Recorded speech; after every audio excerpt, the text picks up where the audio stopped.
Kita ulang kembali sejumlah berita pilihan dari Bali.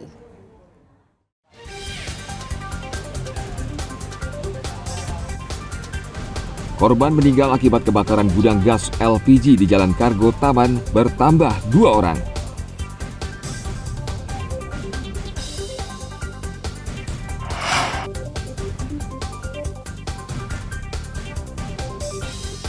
Harga eceran baru memicu kenaikan harga beras di Denpasar.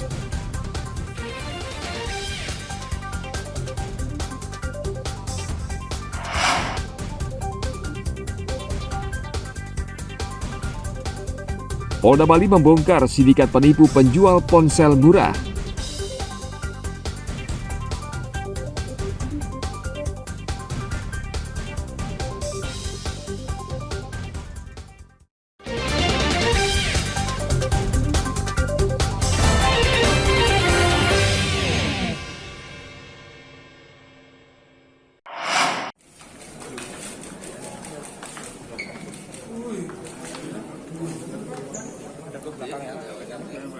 Di Treskrimsus Polda Bali berhasil membongkar jaringan penipuan melalui online dengan meringkus 5 orang tersangka penipuan yang menggunakan media sosial untuk menjerat korban. Penangkapan kelima tersangka salah satunya adalah anak di bawah umur berdasarkan laporan para korban yang tertipu membeli ponsel berharga murah. Tersangka menggunakan akun palsu serta menggunakan rekening dengan nama perusahaan untuk meyakinkan korban. Namun setelah korban mentransfer uang pembelian ke rekening bank, ponsel yang dipesan tidak kunjung datang. Selama 3 bulan mereka beraksi menipu korban. Hingga akhirnya polisi meringkus para tersangka, namun satu tersangka yang merupakan otak kelompok ini masih buron.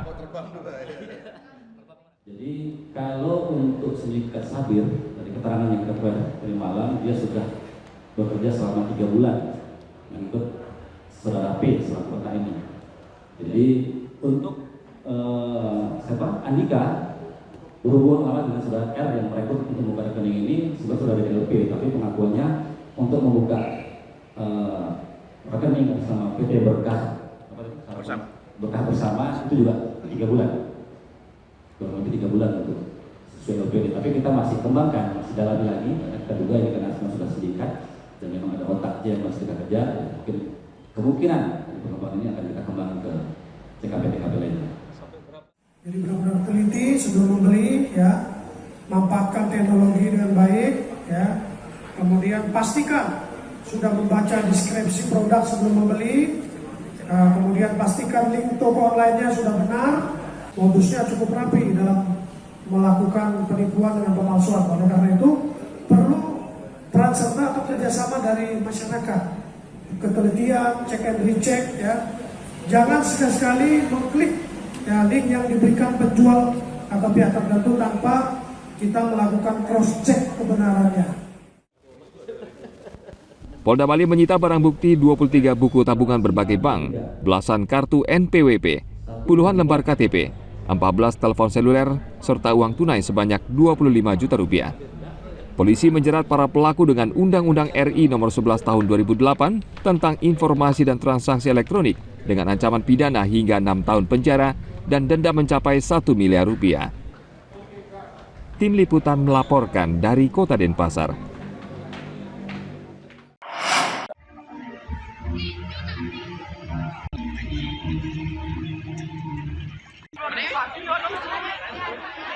Perkembangan teknologi dan penyebaran informasi massal merupakan ciri khas dari perkembangan zaman yang terjadi saat ini.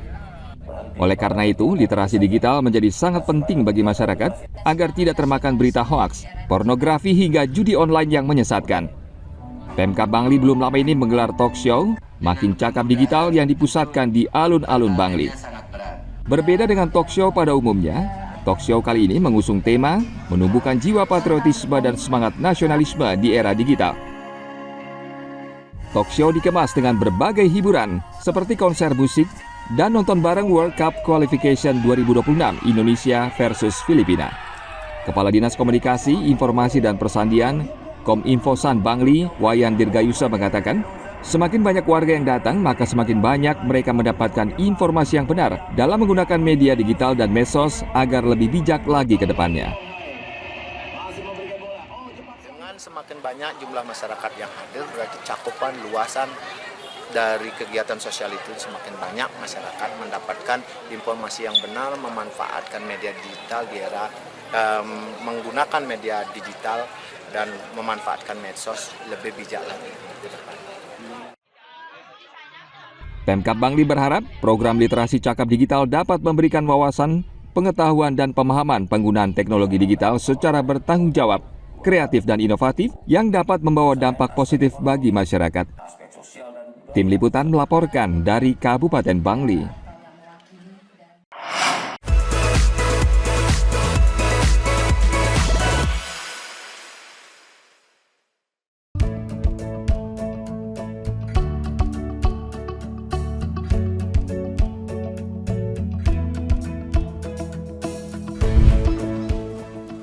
Usaha berawal dari terinspirasi dari banyaknya kelapa di desa saya. Mungkin dianggap sangat sederhana sekali buah kelapa, tapi dari dulu pengalaman saya kecil, saya ikut pramuka, itu kelapa itu banyak sekali fungsinya.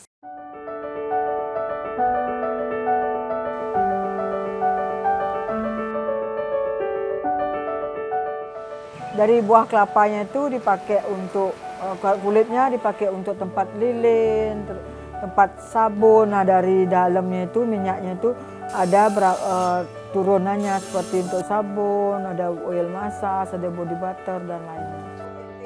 Kenapa milih kelapa? Soalnya kelapa itu banyak sekali di lingkungan, selain di lingkungan saya juga, di sekitar saya. Banyak sekali dari dulu, dari cuman kelapa dijual hanya butiran ke pasar, sekarang itu udah bisa lebih dikelola. Ya, dari sebuah kelapa itu bisa menjadikan beberapa produk, malah sampai lebih dari 100 item.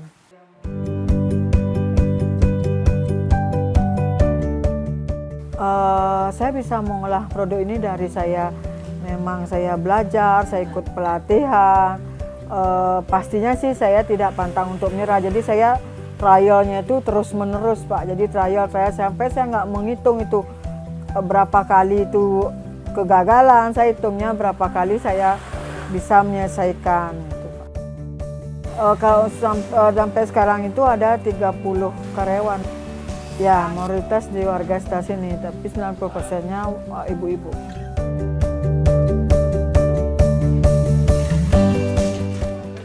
Dulu saya tidak tahu apa gitu ya, nah nyari-nyari alamat gitu, saya dulu nggak tahu. Terus saya diajarin lah, kamu harus bisa begini, harus bisa begini. Jadinya saya semangat untuk belajar. Akhirnya saya bisa seperti ini gitu.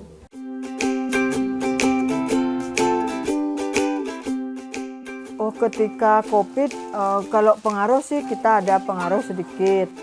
Saya lebih banyak itu membuat suatu produk apa sih yang sekarang lagi COVID-nya, apa sih yang diinginkan gitu, seperti misalnya kayak diffuser, hand sanitizer.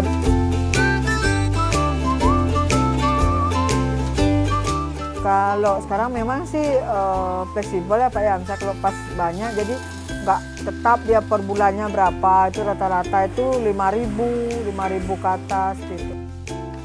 Kalau produknya dari mulai harganya 2.000 sampai 500.000. Manfaatnya cukup banyak ya. Jadi beberapa item di sini itu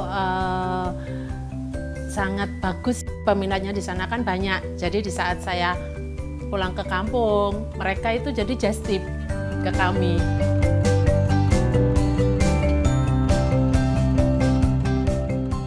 Mungkin kalau pemasaran kita sekarang itu kan lebih, kalau untuk lokal tuh kita lebih yang ke online. Karena zaman sekarang sama dulu tuh kan beda. Kita harus mengikuti teknologi apa yang ada sekarang. Jadi dengan online. Berawal dari hal kecil, akhirnya bisa menginspirasi orang banyak. Intinya harus semangat, terus berkarya, pantang menyerah, berani berubah.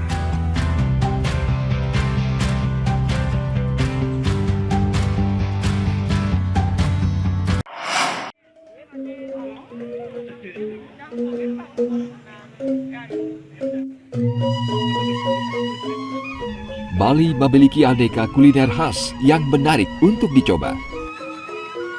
Salah satunya jajan lak-lak biu asal desa Penebel Tabanan. Makanan tradisional ini dapat dijumpai di sebuah warung. Jajan lak-lak biu dibuat dari adonan tepung beras, tepung terigu, buah pisang, serta parutan kelapa. Pembuatannya menggunakan tungku api dari tanah liat, lengkap dengan kayu bakarnya serta alat tradisional lainnya.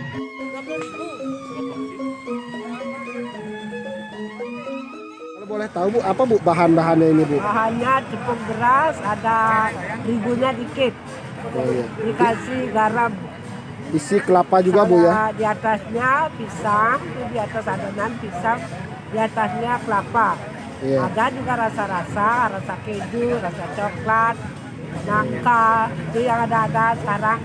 Oh, dipadukan itu ya Bu ya? Ya, Oh iya. Bu, kalau boleh tahu ini enaknya dimakan pada pagi hari, siang atau kapan Bu?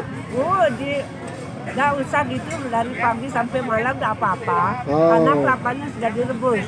Iya. Orang jauh-jauh dari Denpasar, kan dia dipakai sorenya itu udah apa-apa. Nah, katanya udah basi itu kelapanya.